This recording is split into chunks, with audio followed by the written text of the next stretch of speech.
Okay, so I've been catching up on the big conference that happened in Europe, the Bitcoin Prague. So I had a chance to finally catch up on the keynote from both of the main speakers, Jack Mallers and Michael Saylor. Did you have a chance to catch up on any of that stuff yet? Yes, actually, I got to watch both of those videos. I didn't catch anything more than those keynotes. Can you give us a breakdown of what was going on at the conference? I didn't even know that there was a BTC Prague conference. Is that something that moves around like the Olympics, or does Prague have a big conference every year? What's going on there?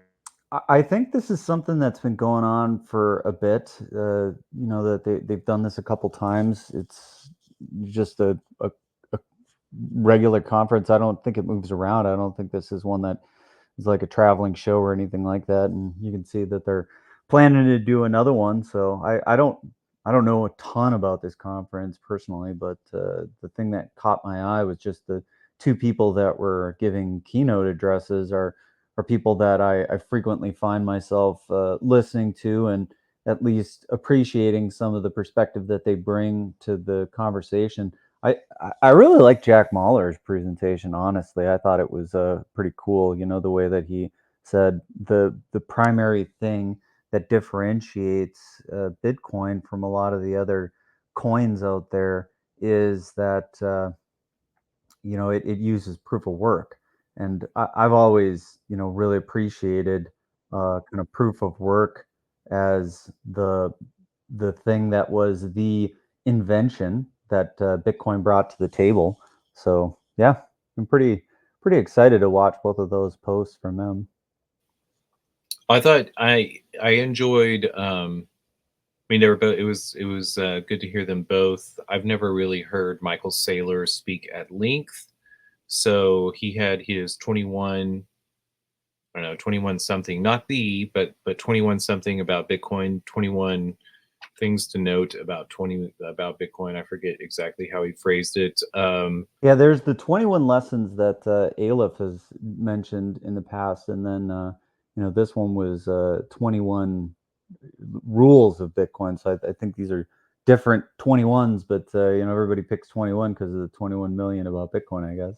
I wondered if he picked 21 because he had 40 minutes and he could spend 2 minutes on each point. Or maybe it has to do with 21, 42, 21 million. I don't know. Um, there was a couple of things in both the speeches that I found interesting. One with Jack Mallers. Let's talk about that one first, maybe. Um, he did go into proof of work, but uh, proof of work is different than proof of stake. All other chains are proof of stake.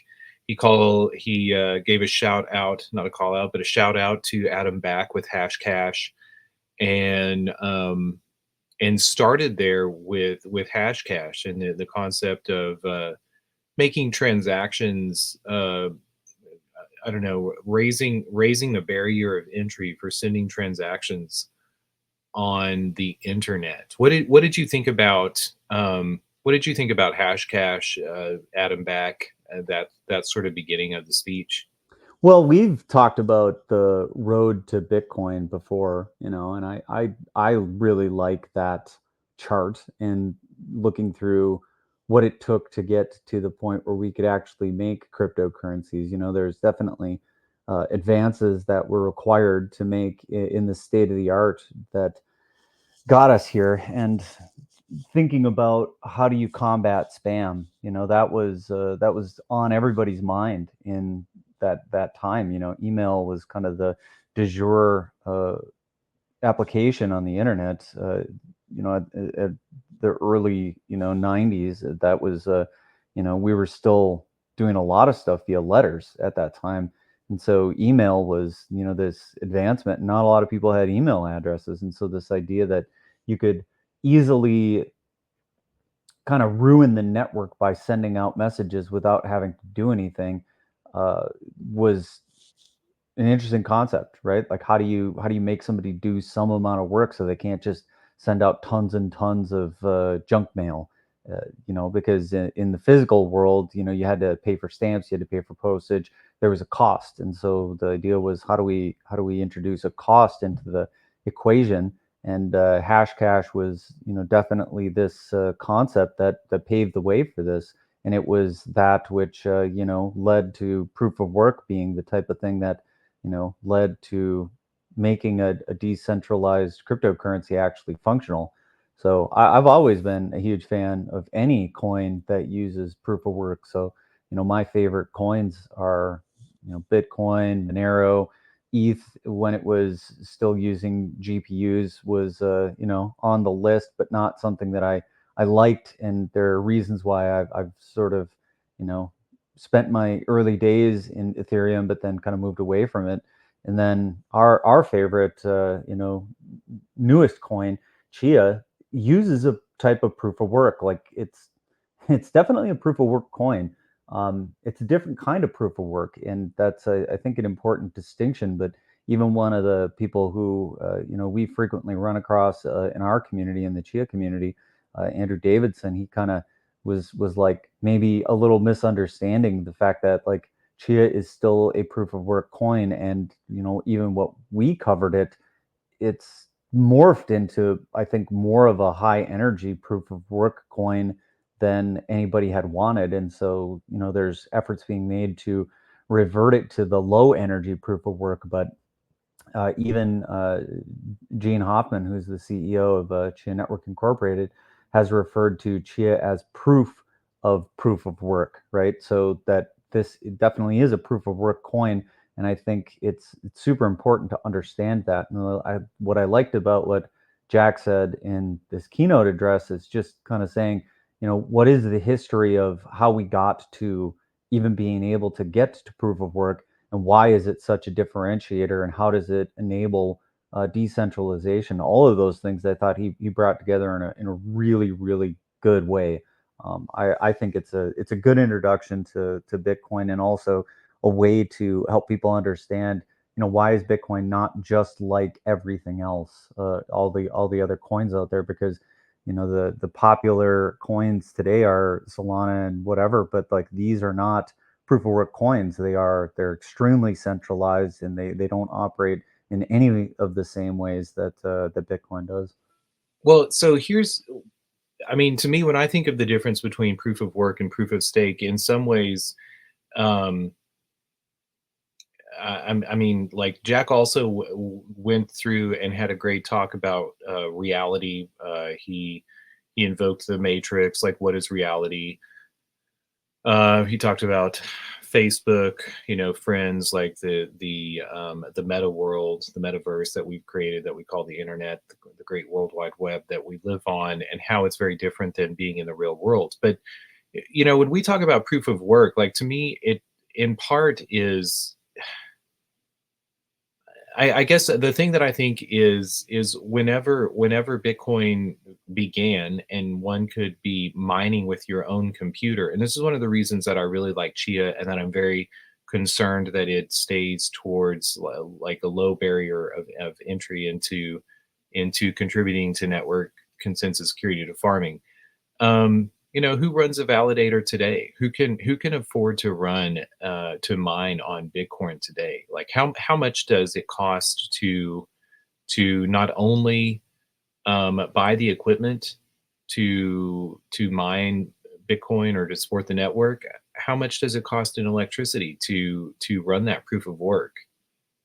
And I think that is where that is something that none of them addressed, and where it gets very, I don't know, sticky in thinking about like what's the difference between that and um, I don't know, so something more centralized. If only incredibly rich people or institutions or nation states can afford to be supplying the consensus, supporting the network of Bitcoin, then how is that different than the system that it is trying to replace? 100%. That is super important, and I don't think that people in the Bitcoin community are in any way misunderstanding the precarious nature that we find ourselves in today. Like decentralization is super important.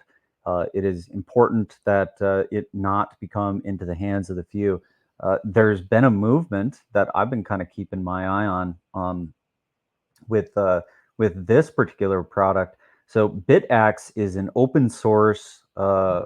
It's an open source Bitcoin project, and what it's intended to do is enable for solo mining again. They'll like people who are kind of out there doing Bitcoin stuff and doing it, on their own. And so they've been making these available, and people have been running them just kind of to support the network. There's a chance that you'll get lucky. It's kind of like buying a lottery ticket. It uses some amount of electricity, but it doesn't use a ton, but it also doesn't hash a lot. So that means that, there are a lot more nodes out there that are participating in Bitcoin, but they're doing it in a way that is pretty accessible. So it's not necessarily that it has to be these huge, centralized endeavors that have started to become popularized. It is still possible to run Bitcoin, but you're right. Chia is much more accessible in the amount of electricity that it uses. So there's a balancing act here, and I don't know that I have the exact right solution. And it's why, when we started talking about, GPUs being used a lot more on Chia, that's a concerning thing, right?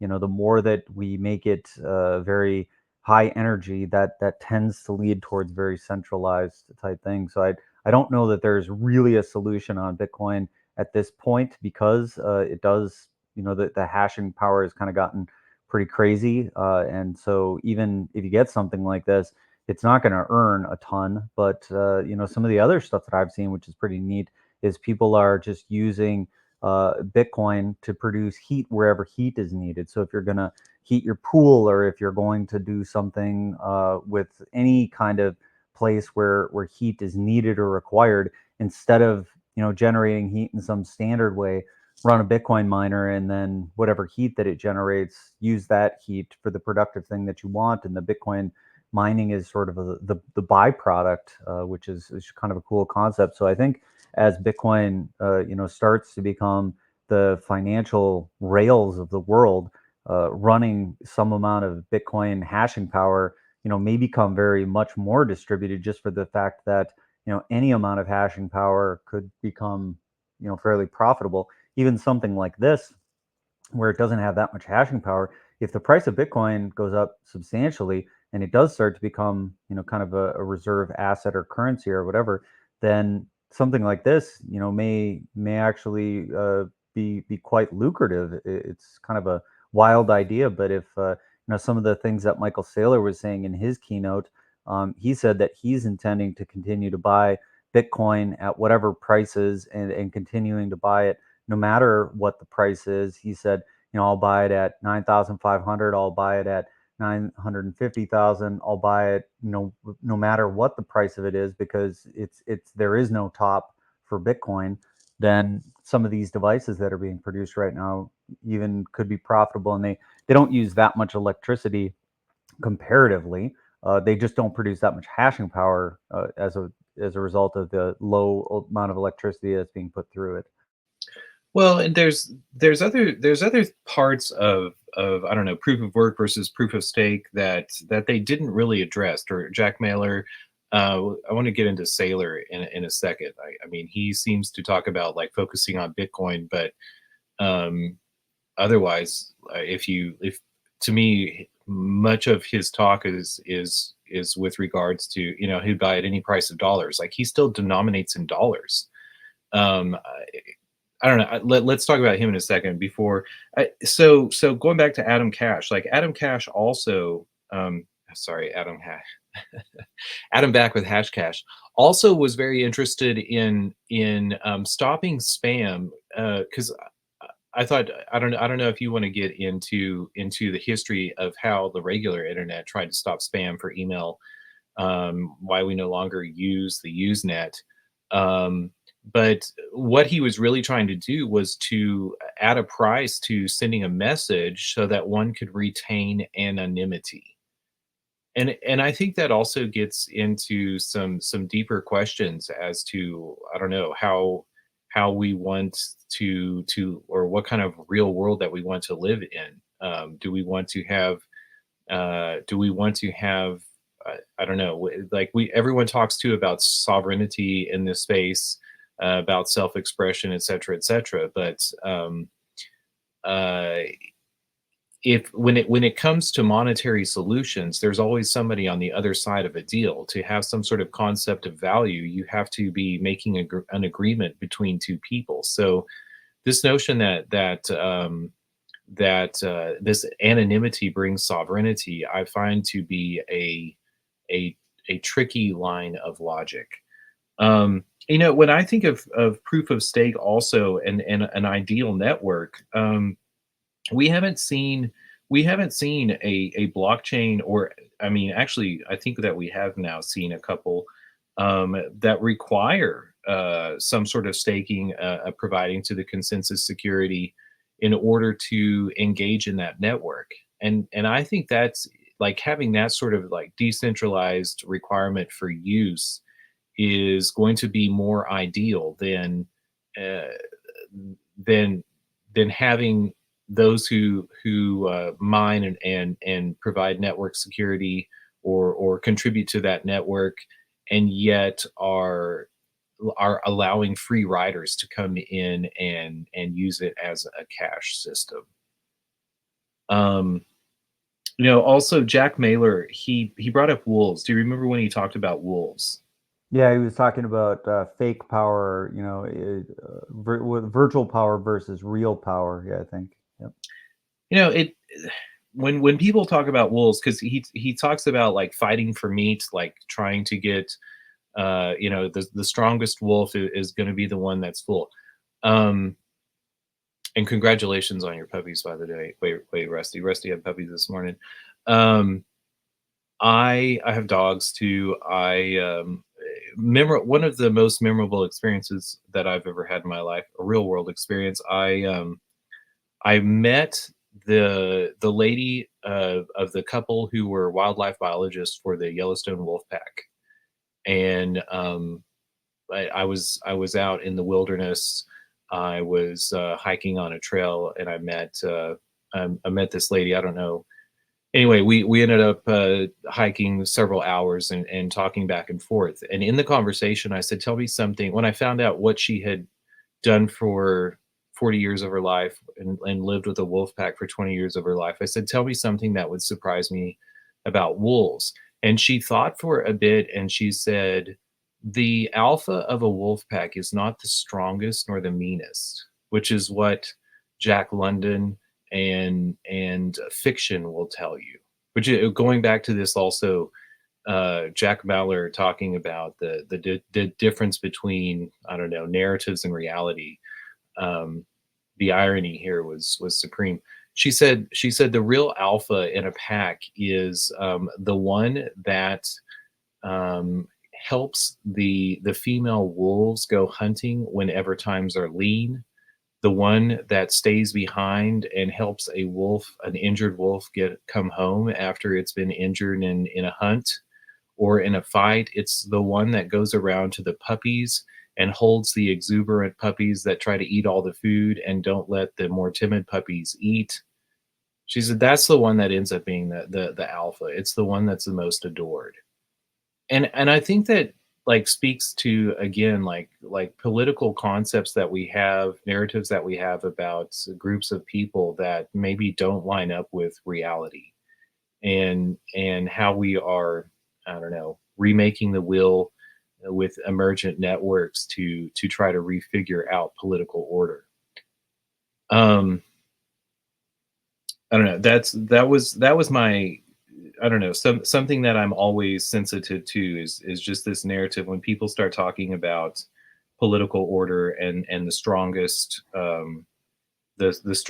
is the one that, now I think it's actually the one that can draw the greatest crowd together, the pack, something that holds the pack. There's something else that she said to me. She said something wolves remember that humans have forgotten is that is that we are pack animals. And she said when a wolf is a when the greatest injury that the wolf pack does to a wolf is to kick it out of the pack. And she said if you ever see a lone wolf, you know that it's a dead wolf, and wolves remember that too. So I don't know, things to think about when we listen to them, and ponder about anonymity. Well, I mean, it's it's interesting to think about when somebody gets like some of the salient points wrong, particularly about like a point they're trying to make.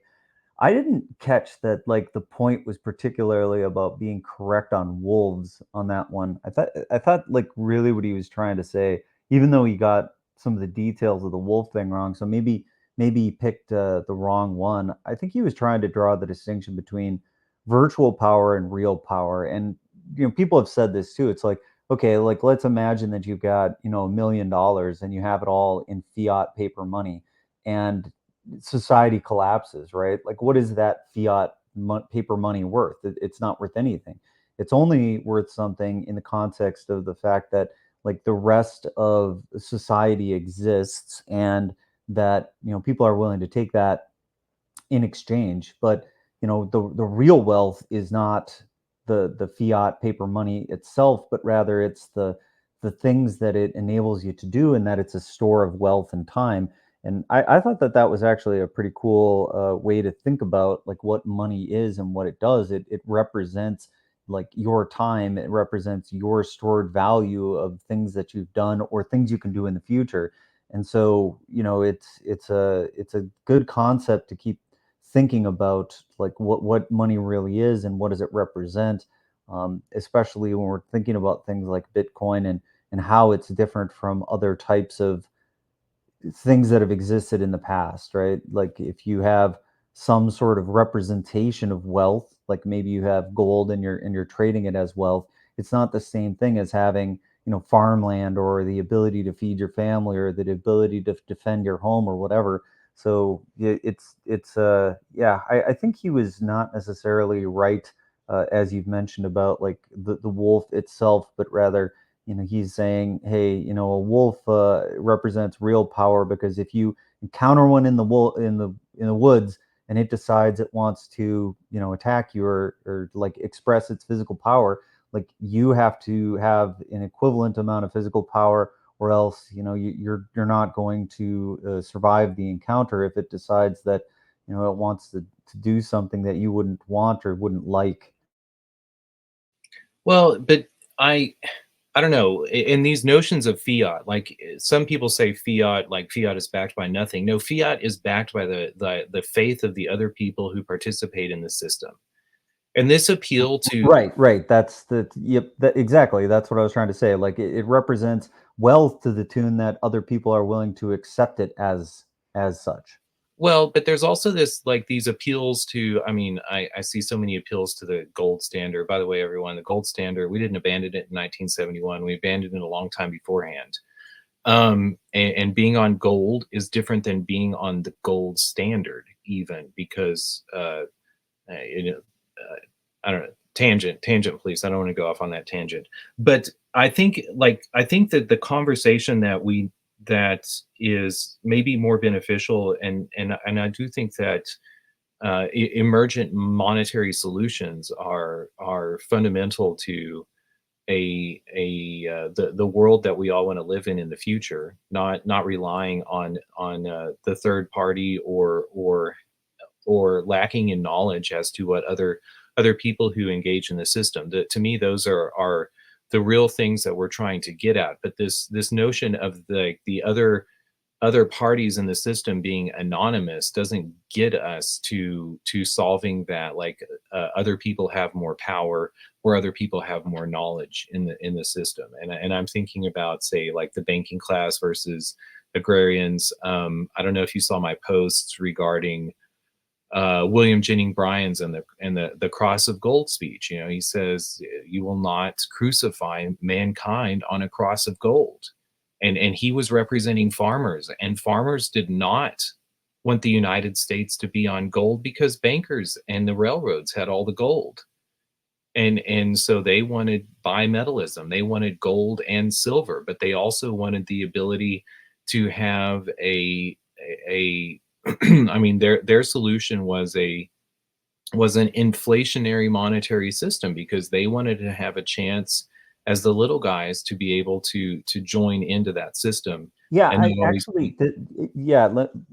This is interesting. I think there was a call for inflation for people who were landed and who had the means of production. Because if you're landed and you have the means of production, then if you're taking out a loan, then inflation actually helps you because the loan is a fixed amount, and as long as your means of production is going up, the value of what you're producing is going up, then it shrinks the value, time value of whatever it is that you have in the loan. So I remember this being something that was talked about when most of our society in the United States had homesteaded, were small family farms and whatever, because it allowed you to get out from underneath that. If you're in a deflationary system, right, then that loan becomes burdensome, more burdensome over time, because you're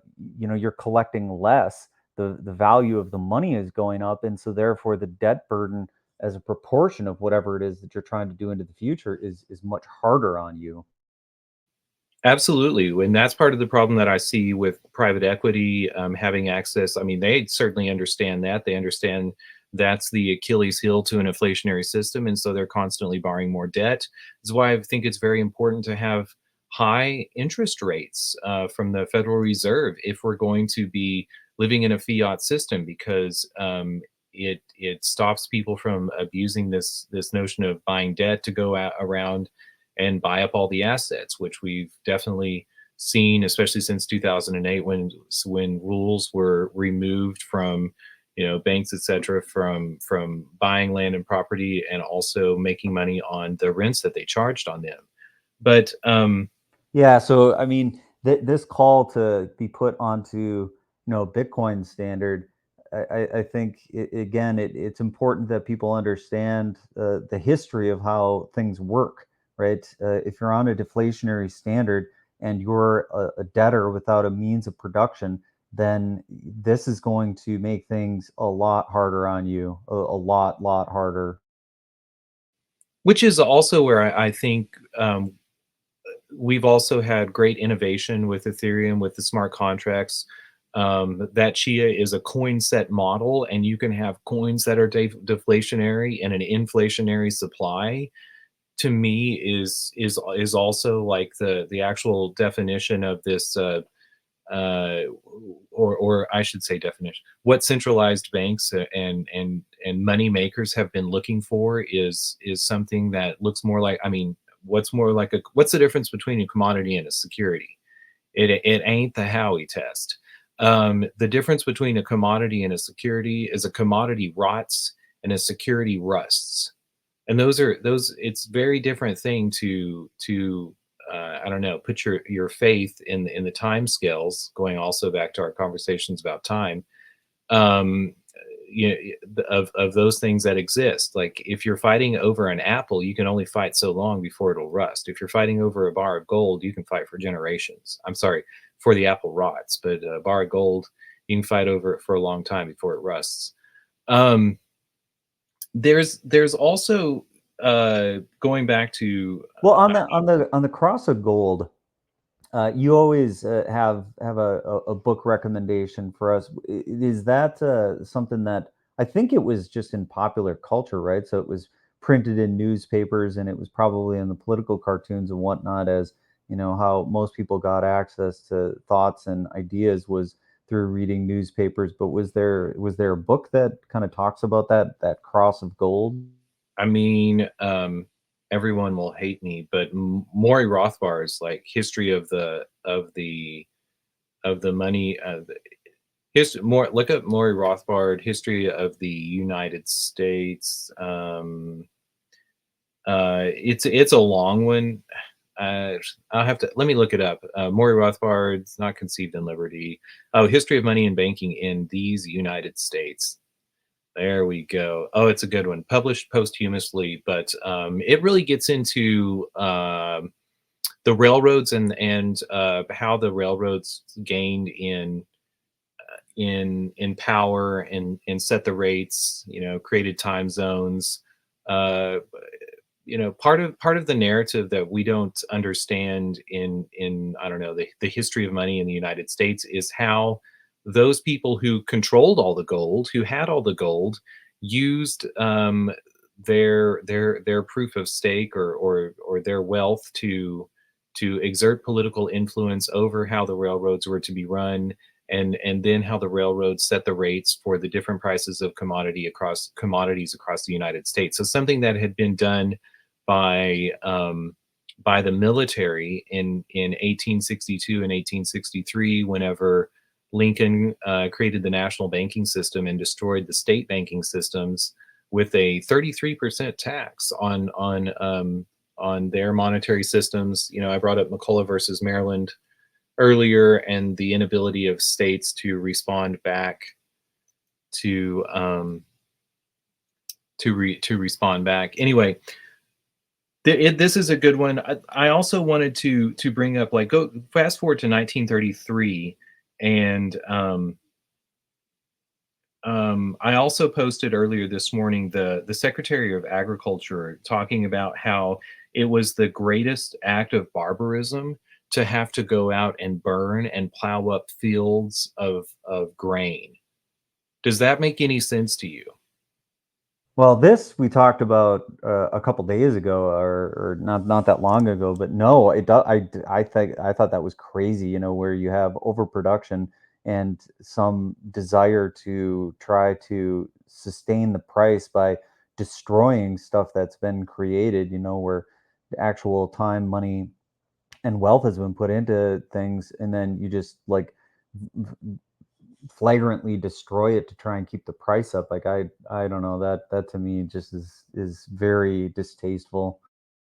Well, with an understanding that occurred in history, and that's one way to control the fairness of a system. What is proof of work? I mean, we talk about using proof of work for beneficial problem solving, using networks, but in another way, it's taxing the systems that we use to communicate. Where in one hand we're trying to make them as efficient as cheap as possible, but in another hand we are adding to the complexity of that network and Well, dragging the use. no, hold on a second. This one's important, so let's actually talk about that. So, proof of work, fundamentally, what we're doing, right, is we're saying that when we have a distributed ledger, right, we have this thing where anybody can write to it. If you allow for anyone to write to it, then anybody can do something with low effort that doesn't require an investment in actually doing something for the network. So it allows you to essentially destroy the thing that everybody wants, because it's like that tragedy of the commons, right? There's no reason for anybody to maintain it. There's no reason for anybody to make sure that it has utility in the long term, and that allows the thing, which is that common, to be destroyed. So what proof of work does is it says, well, there's going to be friction in the thing that's useful. The friction in the thing that's useful is that which would maintain the sanctity of it. Because if you have to do some amount of work to get access to that common area, then it prevents you from nefariously destroying it. And that's actually part of what is the discussion and the current fight in the Bitcoin community about spam, right? About whether things that are being done on the network right now with ordinals and inscriptions and some of this other stuff, like some people find this to be extremely distasteful, and they say this is not what we had anticipated the use of Bitcoin. We wanted Bitcoin to be a currency system, not a place to put monkey pictures. And because some people are doing this, they've found a way around some of the ways that we had put in place. And again, that's the we. This is the royal we. I'm kind of speaking for the community that's saying this stuff is distasteful. Are saying that the things that are being done here are subverting and exploiting bugs that exist in the current form of Bitcoin. So proof of work is really an intentional friction in the system to ensure that you don't destroy the common thing that everybody wants, which is a distributed, decentralized ledger. And if you don't have something like that, there isn't really a idea for what you could do alternatively, right? Anything else that you can think of sort of has some amount of faults in it.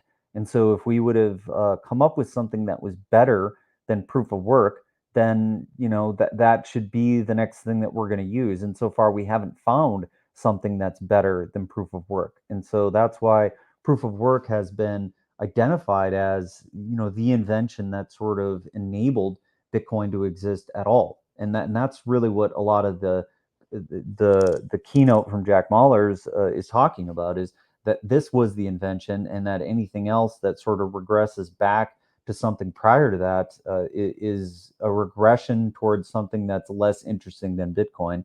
But if we were to find something that's better than proof of work, and arguably the chain that we've been talking about, which we're all very interested in, has just found a more efficient proof of work, right? Like a lower energy type of proof of work. Well, what I think also that opens the door to is if you have a network that runs on something that everybody has, then you can start to move to. I guess if the difference between proof of work is like some people have access to the means of production, and proof of stake is everyone has access to that, and you're looking for that distributed, decentralized solution. Um, I guess to me that's what we're looking more for, and some of the concerns about proof of stake have been that it's only that you can have a limited number of stakers. But I mean, what happens whenever you start to merge the concept of Facebook or X with so many of their users, and if everyone who has if X makes a phone, and and every one of the users on that platform are providing to that network. I mean, proof of, like, a distributed and decentral, or I should say decentralized, all these words. A distributed proof of stake, to me, starts to begin a lot more attractive than a proof of work, if only so many people can afford that, or also if it privileges like a higher power, higher caliber of computing power. Um, Maybe, yeah, I guess the other thing is going back to like 2012, 2014 also. Some of the response to Bitcoin, or the government's response, was to start to change up how we paid for internet. And remember, there was this notion of the internet service providers beginning to make deals with the different types of data that they were distributing. Like, we have this concept of unlimited bandwidth. Right, the quality of service, like that some traffic was more beneficial than others, and starting to like throttle Netflix or whatever, and saying, if you're gonna jam this stuff down the tubes, then it's going to get a lower quality of service than something else. Yeah, and I think that was when the cable companies were viewing Netflix as a huge threat, right? I believe that was the context, if I recall. Well, I would say it was also, I mean, if we were trying to raise the cost of sending transmissions, it was also part of a solution. But because it did not come from the community and came from the railroads, uh, we were against it. So how do we create a system where some types of traffic can cost more, or can be on its own rails, Um, I think that's part of what the search for networking solutions has been with regards to blockchains, peer-to-peer networks.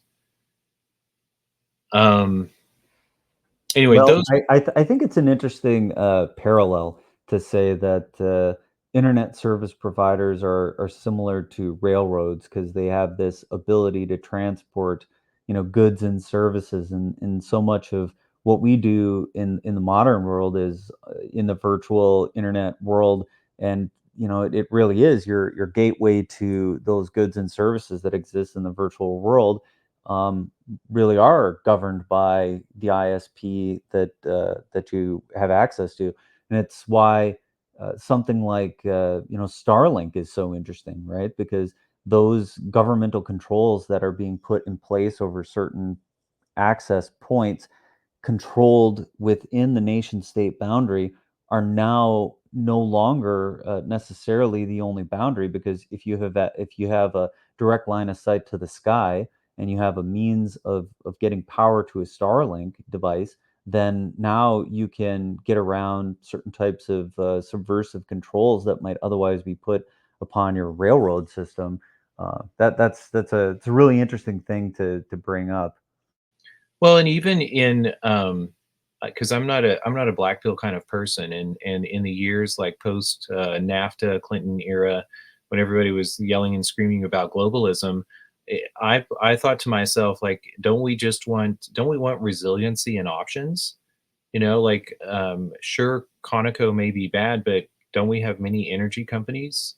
And isn't the part of the difference between one of the differences between a government and private corporations is they are like a government is some sort of a notion of people bound to the land, and corporations are organizations that we choose. And not only that, but what is the feedback loop in? I mean, we also, like, everyone talks about democracy, maybe a representative republic, all these words, but we all know that the feedback loop of government is a lot slower than with corporations. And not only that, but if the feedback loop in a corporation is too slow, then another one seems to pop up. I'm thinking of I mean, Southwest versus Delta. um, that seemed to solve a lot of problems of travel, and we should maybe be looking towards solutions in that regard rather than trying to recreate the old government will. um, the other thing that I think that, like, bears note in this concept of proof of work or Bitcoin and the cost of mining is electricity, and I think it's very interesting to think about the grid. This is one of the things, like, everyone lambasted Texas in 2019 when its grid failed, but um, if if if disparate communities want autonomy, part of what they need to be looking for is also, like, the production of electricity. And I don't know, like, when I look at wind generators and some of the the green technologies and energy that we have today, I think, like, it's too bad that we're not focusing on um, breaking the grid instead of just, like, supplying more power through regenerative or sustainable means, wind, whatever those are. Well, I think one thing that's been very interesting to watch from the means of production. Like I like to think about the means of production a lot. If you have access to the means of production, if you have the ability to grow your own food, if you have the ability to produce your own power, then these are mechanisms of sovereignty, right? So I think it's important in the concept of cryptocurrencies to be decentralized and for the means of production, that mechanism by which the network is run being in the hands of the many, being as widely distributed as possible, that there being as many nodes as possible. This to me is a very uh, attractive concept, as opposed to the opposite, which is that we have things like the Federal Reserve or whatever that is running things. And what even, to bring this back to the topic of our conversation today, what Jack Mallers is talking about, he says this is where every single time you put your trust in a centralized entity, it just about infallibly will betray that trust. And so this idea that you could have a decentralized network in the hands of the many is very, very interesting and a very powerful concept that hadn't really existed before.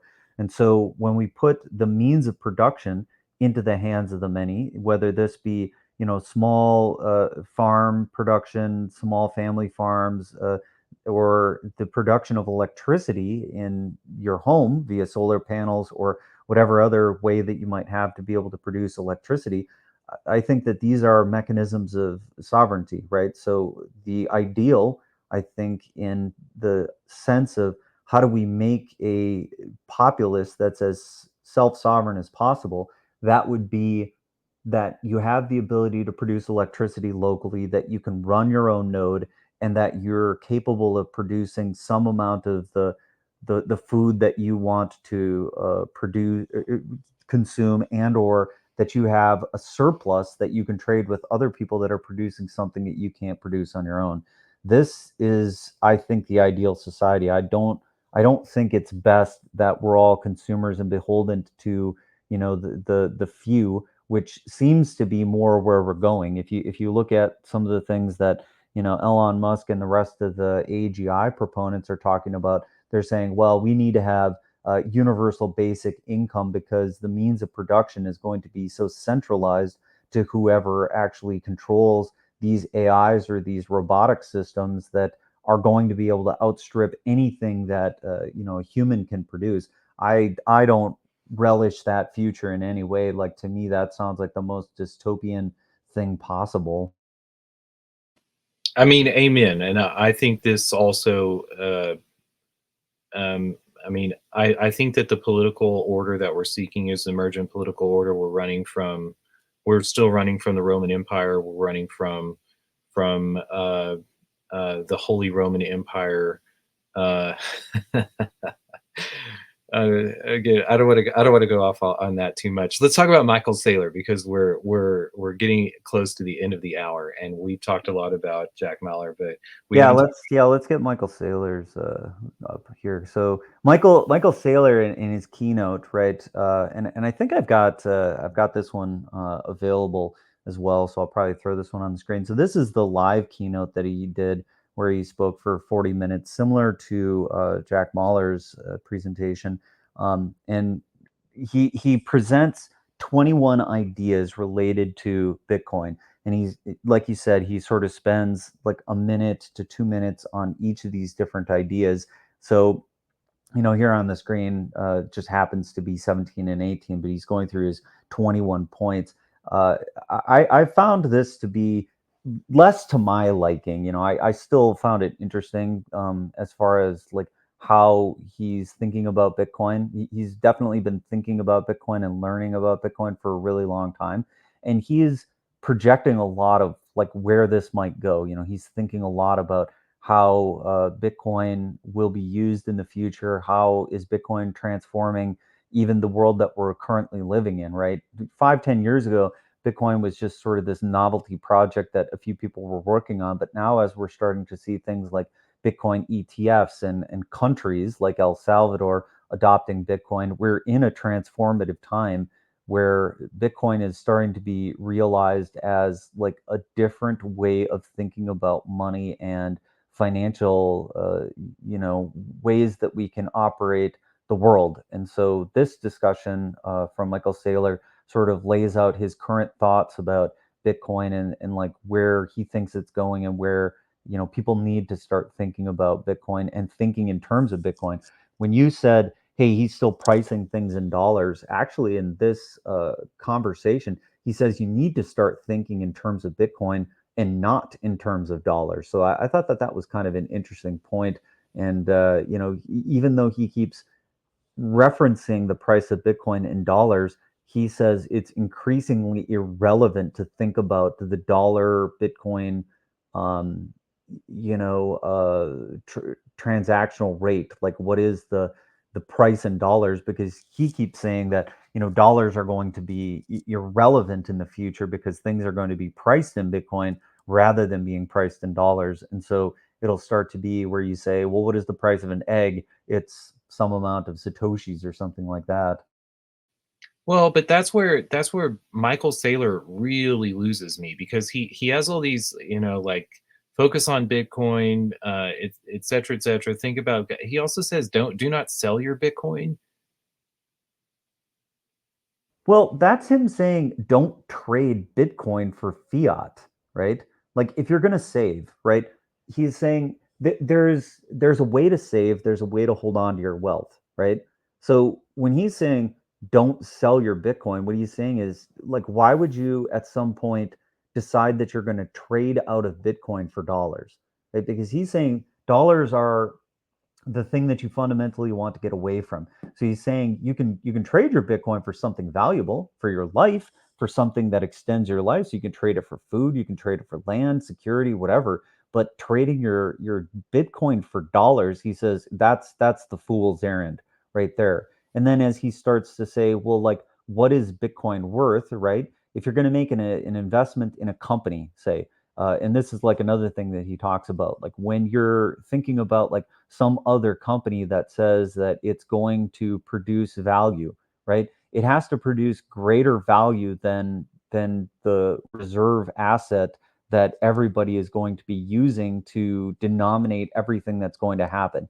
And so I think what he's really talking about is there's a period of time where we're going to go through a Bitcoinization of the planet. And so this is not the ideal time to be trading this asset for something else. Like you should be going out and trying to do everything you can to acquire Bitcoin at this point because we're going to look back on the price of Bitcoin and we're going to say, wow, I wish that I had gotten more of it when I had the means and it was more accessible to me. And now I can get far less of it. So I think what he's trying to say is that you don't that it's like not that you never trade Bitcoin for anything else of value, but that you don't trade your Bitcoin for fiat. Well, if Michael Saylor, um, shout out to Michael Taylor.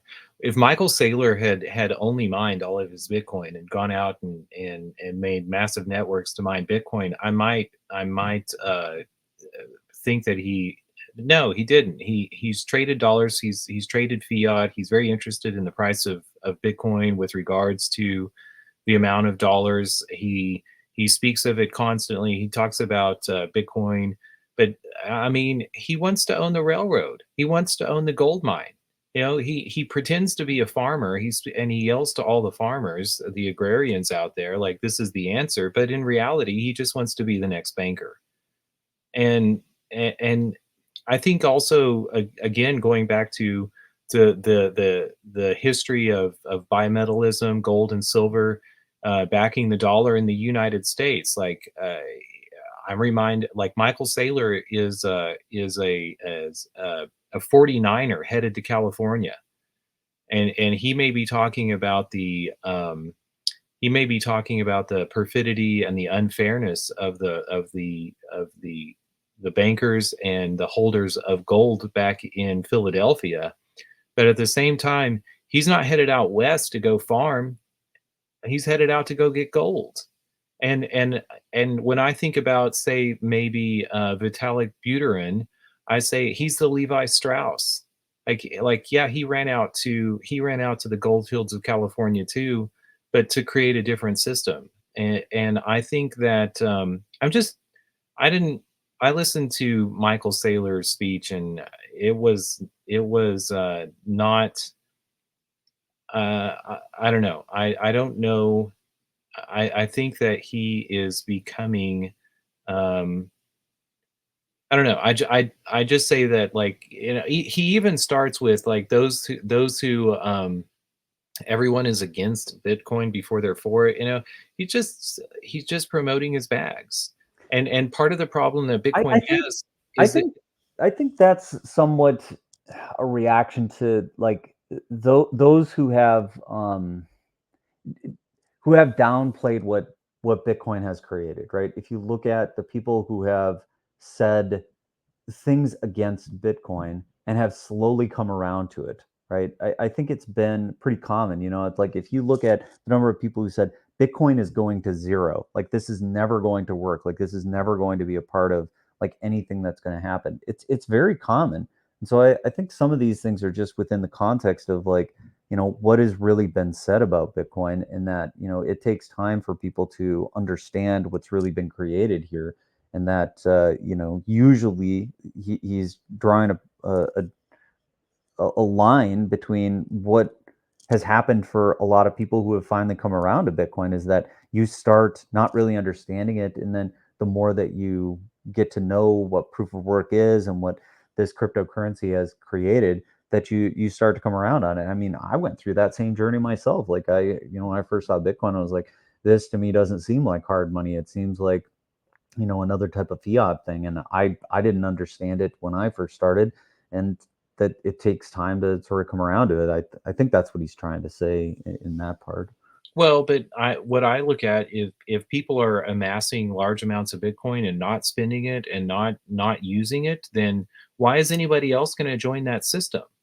And I think that's why we need to be thinking again, like Chia has the ability or newer networks are going to have the ability to have, like, what happens whenever the supply of Bitcoin is endless, but the length of time that a single Bitcoin lasts is limited, because then you have a whole different system. And yes, like it can have all the benefits of the network, the proof of work, the proof of stake, the distributed and decentralized emergent ties, so that somebody cannot be lying or manipulating the the supply of the Bitcoin or the amount of time that one coin lasts. But right now I see fundamental problems. Like yes, it's a lot like gold. And how did gold work out? Like some people amassed all of the gold, and so it became requisite to rely on other systems. First that was silver, and then that was just paper. You know what? I think that this is an interesting conversation. Let's pick this up tomorrow. Let's dissect this a bit more. I think that there's more to say about kind of how this works, and I'm reminded of a series of spaces that were done by one of my favorite Twitter accounts, Stock Talk Weekly. Uh, this guy, he really earnestly wanted to understand Bitcoin, and hosted a series of spaces. I'm not sure if they're recorded. I might go back and try and find them, because I thought that they were absolutely a fascinating dissertation on what would happen if we actually started to adopt this monetary system, and how things might work under it. And I think what you're starting to ask the questions about is like, is this the same as gold? Would this be the same cross of gold that we'd be crucified on? What is this really going to look like? And I think that this is an absolutely fascinating discussion. We should pick this up tomorrow. Sure. I would love to talk about this some more. Well, I enjoyed it today. Catch you tomorrow. And yeah, the week is flying by. By the way, heavy torrential rains here this morning. So uh, I know, talking about weather, the crazy rain this morning here, Grant, like unbelievable. And right in the middle of our wheat harvest. If somebody had been betting on getting the wheat out of the fields, at first they would have been like, holy Toledo, we had a dry winter. I don't, and then all of a sudden we have a really wet spring, so we're going to have a plentiful amount of wheat, but it's going to be short. But then the problem is the rains keep sometimes when I think about also finance and bets and the nuance of it, like in the real world, you have these variable inputs, especially like weather, and it makes waking up every morning fun, because you don't know what's going to happen. But anyway, enjoyed it. I'm rambling on because I can't stop. But uh, tomorrow maybe I'll get into the progressive movement, or if we're going to talk about this more, I'd like to, just so you could maybe do a little research, read a Wikipedia page or two.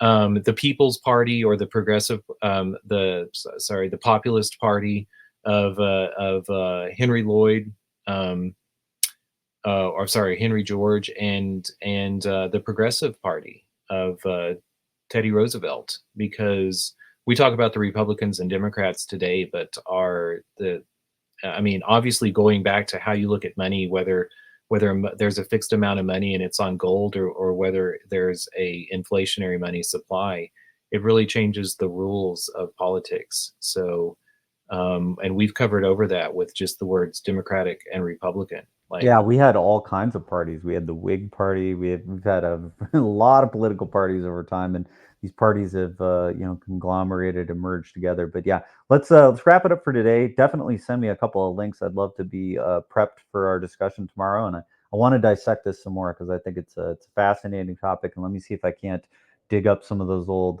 Stock Talk Weekly spaces if they were recorded, because I really hope they were. sounds good. All right, see you tomorrow.